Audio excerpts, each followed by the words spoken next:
Hi everyone, I'm Carl, and in this video I will be building some miniatures to the bases I made in a previous video. Today I'm also starting a new series on this channel called Leveling the Grey Mountain.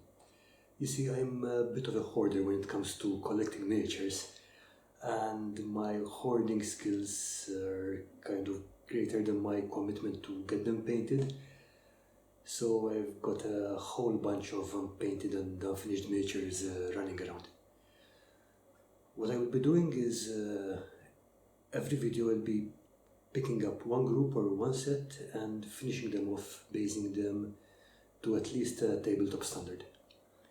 I'm not sure how many unpainted miniatures I have running around right now, so I'm just going to call that number N, and hopefully over the videos I'll be working that number down. Today I'm going to start with these guys. Games Workshop's Warhammer Regiments of Renown, number 8, Golfag's other regiment of giant ogres. I bought this box for 20 quid when I was working in London back in 2006 or 7. But as you can guess by the original price on the label, this set is much older. It was originally released in 1985, way back when I was just 4 years old. And although they were re-released in 1986, this set is from the original 1985 release. You can tell because the miniatures have tabs for 25mm bases, while the release had pins for 40mm bases. So inside the box we have 5 miniatures which come in 2 scouts, 1 champion and 4 troopers plus bases which I don't need right now, and this mysterious piece of paper. I don't know what it is, so I'll just leave this here. The minis themselves look really good. I can understand why Jes Goodwin has been so influential over the past few decades. These guys look great. The champion especially has the power of deities upon him, look at that. Rocking a mullet, epic chest hair which he is obviously very proud of, and his fingers peeking out of the pouch on his belt. I guess there's a whole bunch of arms in there, which he keeps for light snacks and the occasional "hey, could you give me a hand" joke. The troopers themselves look really hardcore. There's only one problem, and it's not with the miniatures themselves. It's just that the rest of the world has upscaled a bit since they were released. If we look at one of the ogres beside a more recent human mini for the same manufacturer, the ogre looks beefier, and something in line with the size I'd imagine a classic fairytale ogre to be. But he's not much bigger.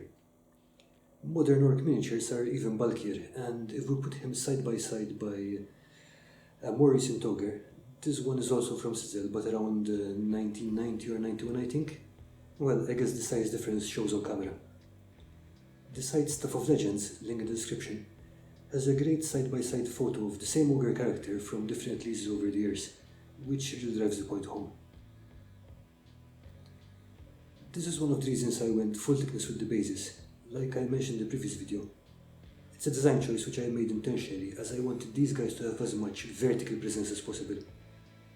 They will still not fit in with other ogres on a Warhammer battlefield, but I think it will work fine for a role-playing game encounter.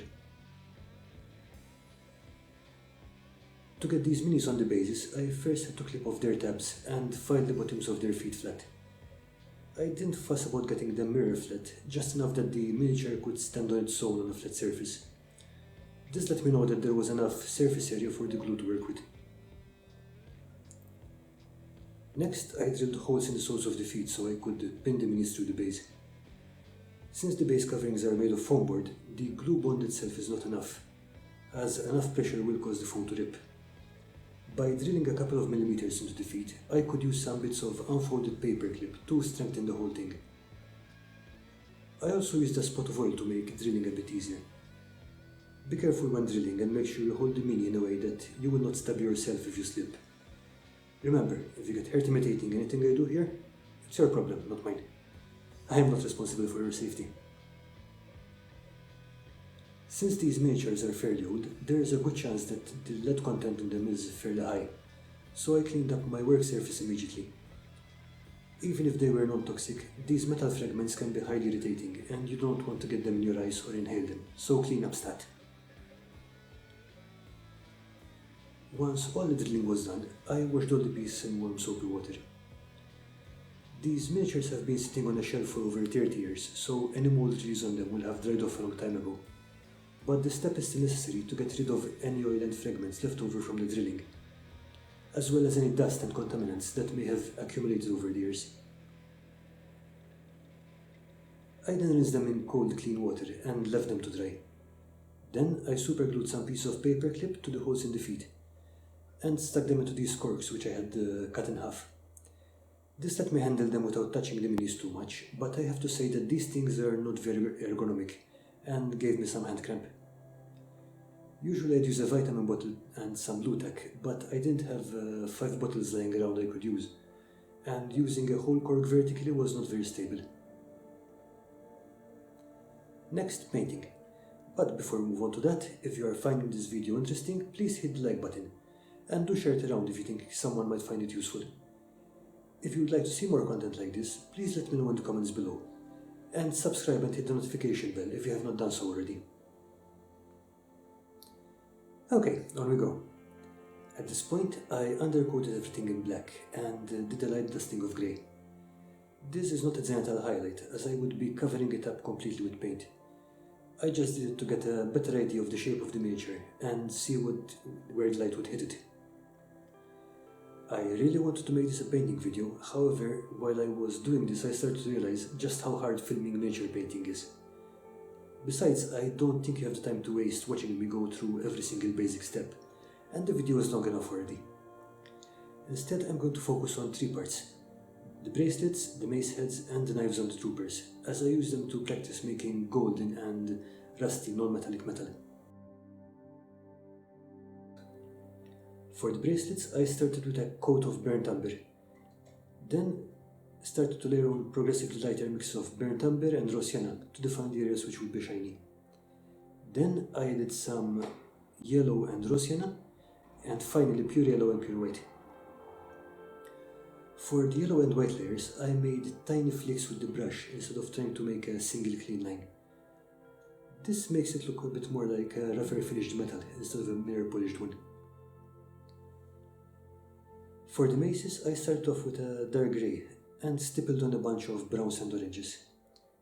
I used an old brush for this. Stippling will severely shorten the life expectancy of a new brush, but the more damage a brush is, the better it is at stippling. I wanted the mace heads to look dull and beaten up, so when I built up the greys again, I only stippled the areas where the light would hit it, working with progressive lighter greys, but stopping well short of white. I also flipped tops and the points of the spikes a little to make them look a bit sharper.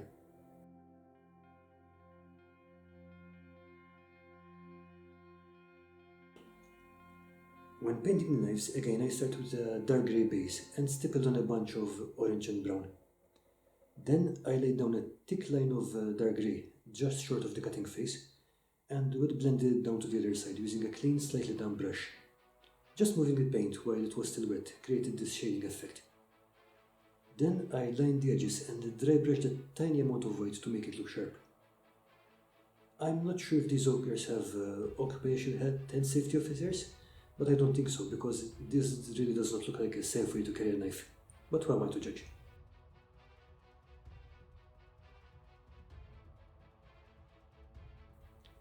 Fast forward a bit when the whole gang are painted up and sealed. At this point I snipped off the wire and started marking and drilling the tops of the bases. I could not use super glue here since this was likely to damage the foam as it was exposed where I had pierced it. So I planned to use 5-minute epoxy here. The working time on that is very short, so I did all the piercing in one go so I could glue them together in a single mix. Since the pins I drilled were not all identically positioned, I made sure that once I meshed them into a base, they stayed together. At this point things did not go according to plan.